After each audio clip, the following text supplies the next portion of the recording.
নমস্কাৰ আপোনালোকক পুনৰ স্বাগতম যোৱাকালি এইচএছৰ ৰিজাল্ট দিলে এবাৰতো এইচএছৰ ৰিজাল্ট আই থিংক প্ৰতি বছৰে ইম্প্ৰুভ হৈ আছে এইটো বহুত ভাল বতৰা হয় খুব ভাল চাইন হয় কিন্তু বহুতৰে আশানুৰূপ নহ'ল কিছুমানৰ হয়তো আশাতকৈ ভাল হ'ল আৰু এতিয়াতো বহুত এনেকুৱা ল'ৰা ছোৱালী ওলাইছে যোনে আমি ভাবিব নোৱাৰা মাৰ্কছ এতিয়া মানে পাই আছে এইটো খুব ভাল কথা এতিয়া এইচএছটো গ'ল এতিয়া যিবোৰে এইচএছ দিলে তেওঁলোকে কি কৰিব মই বাকী দিশত নকওঁ মই যিহেতুকে কমাৰ্চৰ ল'ৰা হয় বা কমাৰ্চ ৰিলেটেড কিছুমান ইনফৰ্মেশ্যন কিছুমান কথা মই আপোনালোকক ক'ব ওলাইছোঁ যিবোৰ মোৰ ভাইটি ভণ্টিহঁতে উপকৃত হ'ব তেওঁলোকে ভেলুৱেবল ইনফৰ্মেশ্যন এইটো খুব কম সংখ্যক মানুহে খুব কম পাৰ্চেণ্ট মানুহে এনেকুৱা ধৰণৰ কোৰ্চৰ বিষয়ে জানে হয়তো বহুতেই জানেও আপোনালোকে প্ৰতিজনে জানে যে ইণ্ডিয়াত কাষ্ট ছিষ্টেমটো মানে ৰিজাৰ্ভেশ্যনটো ইটছ এণ্ড এভৰি ফিল্ড প্ৰতিটো দিশতে এপ্লাই হয় সেইটো ডক্টৰ কওক ইঞ্জিনিয়াৰ কওক UPSC কওক যি দিশতে চাব আপুনি ৰিজাৰ্ভেশ্যন দেখা পাবই কিন্তু এতিয়াও ইণ্ডিয়াত এনেকুৱা ধৰণৰ কিছুমান কোৰ্চ আছে স্পেচিয়েলি কমাৰ্চ ৰিলেটেড মই যিহেতুকে বেলেগ দিশৰ বেলেগ ফিল্ডত ইনভলভ নাই মোৰ দিশটো সদায় কমাৰ্চ হয় কমাৰ্চ ৰিলেটেড কেইটামান কোৰ্চৰ নাম ক'ম যিকেইটা কোৰ্চ আপোনালোকে এবাৰ চাব পাৰে যিবোৰ আগ্ৰহী হয় তেওঁলোকে এপ্লাই কৰিব খুব ভাল কোৰ্চ হয় মই নিজেও কৰি আছোঁ প্ৰথম কোৰ্চৰ নাম মই কৈছোঁ চাৰ্টাৰ্ড একাউণ্টেণ্ট আপোনালোকে এটা বাক্যত ক'ব পাৰে যেনেকৈ এজন ৰোগীৰ বেমাৰ হ'লে ডক্টৰৰ ওচৰলৈ যায় ঠিক তেনেদৰে এটা বিজনেছৰ ফাইনেন্সিয়েল কিবা ইছ্যু হ'লে ফাইনেন্সিয়েল কিবা হেল্প নিড হ'লে চাৰ্টাৰ্ড একাউণ্টেণ্টৰ ওচৰত যায় চাৰ্টাৰ্ড একাউণ্টেণ্ট খুব ভাল কোৰ্চ ইয়াতে বহুতে কয় এইটো বহুত টান কোৰ্চ আৰু চাৰ্টাৰ্ড একাউণ্টেণ্ট আমাৰ অসমীয়াবোৰেই স্পেচিফিকেলি কয় এইটো বিহাৰী মাৰোৱাৰী ব্যক্তিসকলে বেছিকৈ কৰে তেনেকুৱা কথা নহয় এতিয়াও অসমত নতুন নতুন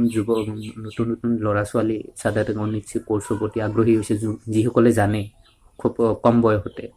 আৰু যিসকলে নাজানে তেওঁলোকৰ বাবে এইটো ভিডিঅ' তেওঁলোকে যাতে এটলিষ্ট ব্ৰাউজ কৰি ইনফৰ্মেশ্যনখিনি ল'ব পাৰে ৰিচেণ্টলি এইচএছ দিয়া ল'ৰা ছোৱালীৰ বাবে কৈছোঁ চাৰ্টাৰ্ড একাউণ্টেন্সি কোৰ্চটো আপোনালোকে এইচএছ দিয়াৰ পিছত কৰিব পাৰে ইয়াতে কোনো ৰিজাৰ্ভেশ্যন ছিষ্টেম নাথাকে মানে তেনেকুৱা ধৰণৰ কোনো স্পেচিফাইড প্ৰভিজন নাথাকে এইটো কোনো ইউনিভাৰ্চিটিৰ আণ্ডাৰত নহয় এইটোৰ বাবে এটা এক্ট আছে চাৰ্টাৰ্ড একাউণ্টেণ্ট এক্ট 1949 তাৰ আণ্ডাৰত হয় ইয়াতে কোনো ছেমিষ্টাৰ ছিষ্টেম নাথাকে ইয়াতে 3টা লেভেল থাকে এটা হ'ল এণ্ট্ৰেঞ্চ যিটোক আমি CPT বুলি কওঁ তাৰপিছত ইণ্টাৰ তাৰপিছত ফাইনেল ইয়াতে ফাইনেল দিয়াৰ আগতে আপোনালোকে প্ৰেক্টিকেল ৱৰ্কো কৰিব লগা হয় এজন প্ৰেক্টিচিং চাৰ্টাৰ্ড একাউণ্টেণ্ট বা এটা মাল্টিনেশ্যনেল কৰ্পৰেশ্যনৰ আণ্ডাৰত এইটো খুব ভাল কোৰ্চ হয় মই এই কোৰ্চৰ ৱেবছাইট যিকেইটা ৱেবছাইট হ'ব সেইকেইটা মই ডিছক্ৰিপশ্যনত দি দিম আপোনালোকে চাৰ্চ কৰি চাব পাৰিব নেক্সট কোৰ্চটো হ'ল কোম্পানী ছেক্ৰেটাৰী সাধাৰণতে শুনা যায় কোম্পানী ছেক্ৰেটাৰী কোৰ্চটো ছোৱালী মানুহৰ বাবে চুইটেবল হয় এইটো ল ৰিলেটেড কোৰ্চ হয় কৰ্পৰেট ল ৰিলেটেড আপুনি যিসকলে ল বা থিয়ৰী টাইপৰ কোৰ্চ কৰিব বিচাৰে বা ভাল পায় তেনেকুৱা ধৰণৰ ল'ৰা ছোৱালী এইটো কোৰ্চ কৰিব পাৰে ইয়াৰো ৱেবছাইট মই ডিছক্ৰিপশ্যনত দি দিম আপোনালোকে চাব পাৰিব ইয়াতে কোনো ৰিজাৰ্ভেশ্যন কোনো ধৰণৰ অগ্ৰাধিকাৰ দিয়া নহয় ইয়াতে যোনে কষ্ট কৰিব পাৰে যোনে ডিজাৰ্ভ কৰে তেওঁলোকে এনেকুৱা ধৰণৰ কোৰ্চত আগবাঢ়িব পাৰে আৰু খুব ছাকচেছফুল হ'ব পাৰে মোৰ বহুত বন্ধু বান্ধৱী আছে যোনে CA CS এনেকুৱা ধৰণৰ কোৰ্চ কৰি উপকৃত হৈছে মই নিজেও কৰি আছোঁ চাৰ্টাৰ্ড একাউণ্টেন্সি কোৰ্চটো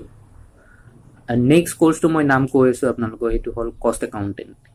এতিয়া সেইটোক CMA বুলি কয় চাৰ্টিফাইড মেনেজমেণ্ট একাউণ্টেণ্ট আগতে মই বহুতে কষ্ট একাউণ্টেণ্ট বুলি জানিছিলে এইটোৰো ৱেবছাইট মই দি দিম ডিছক্ৰিপশ্যনত আপোনালোকে চাব পাৰিব মই এইবাৰ পাছ কৰা স্পেচিফিকেলি এইবাৰ পাছ কৰা ল'ৰা ছোৱালীবোৰক কৈছোঁ উদ্দেশ্যে কৈছোঁ তেওঁলোকে যেন এনেকুৱা ধৰণৰ কোৰ্চৰ বিষয়ে নলেজ চিলেবাছ বা তেওঁলোকৰ কি প্ৰচিডিউৰ এবাৰ চাই এটলিষ্ট কৰে নকৰে পিছৰ কথা আপোনালোকে চোৱা উচিত বহুত কথা জানিব বেলেগকো জনাব পাৰিব আৰু পেৰেণ্টছসকলে অলপ গাইড কৰিব লাগিব এইখিনি টাইমত কাৰণ এইখিনি টাইমৰ যিটো ডিচিশ্যন হ'ব আপোনালোকৰ নেক্সট 5 to 6 ইয়াৰ্ছৰ যিটো জীৱন হ'ব বা যিটো আপোনালোকৰ কেৰিয়াৰ হ'ব তাত প্ৰভাৱ পেলাব আশা কৰোঁ আপোনালোকে খুব সুন্দৰভাৱে এই কেইটা বছৰ ৰিমেইনিং 5 to 6 ইয়াৰ যিটো আপোনাৰ কেৰিয়াৰৰ মানে একদম যিটো মানে পিক টাইম বুলি কয় সেইটো টাইমত খুব ডেডিকেটলি খুব ভালদৰে মনোনিৱেশ কৰে আৰু এইকেইটা কোৰ্চৰ বিষয়ে চাওক আপোনালোকে বহুত ভাল কথা শিকিব বহুত ভাল কথা জানিব সিলেবাসটো ভালদৰে চাই ল'ব প্ৰচিডিউৰটো বহুত ধুনীয়া মানে আপোনালোকে ৰেজিষ্টাৰ কৰিলে হ'ল আৰু স্পেচিফিকেলি মই যিমানটো জানো নৰ্থ ইষ্টাৰ্ণ ষ্টুডেণ্টৰ কাৰণে ইয়াতে ৰেজিষ্ট্ৰেশ্যনৰ কনচেশ্যন আপ টু 75% দিয়া হৈছে আপোনালোকে বাকী যিবোৰ ষ্টেটৰ ষ্টুডেণ্ট হয় তেওঁলোকে যদি 100 টকা দিব লাগিছিলে আপোনালোকে 25 টকা দিলে হৈ যাব চ' আপোনালোকে ৱেবছাইটকেইটা চাৰ্চ কৰক ইয়াৰ প্ৰচিডিউৰটো ভালদৰে বুজি পাব মই নেক্সট ভিডিঅ'টোত হয়তো ইয়াৰ ওপৰত আৰু এবাৰ আপোনালোকক অভিজ্ঞতাখিনি ক'ম বা ইনফৰ্মেশ্যনখিনি দিম আশা কৰোঁ ভাল পালে ভিডিঅ'টো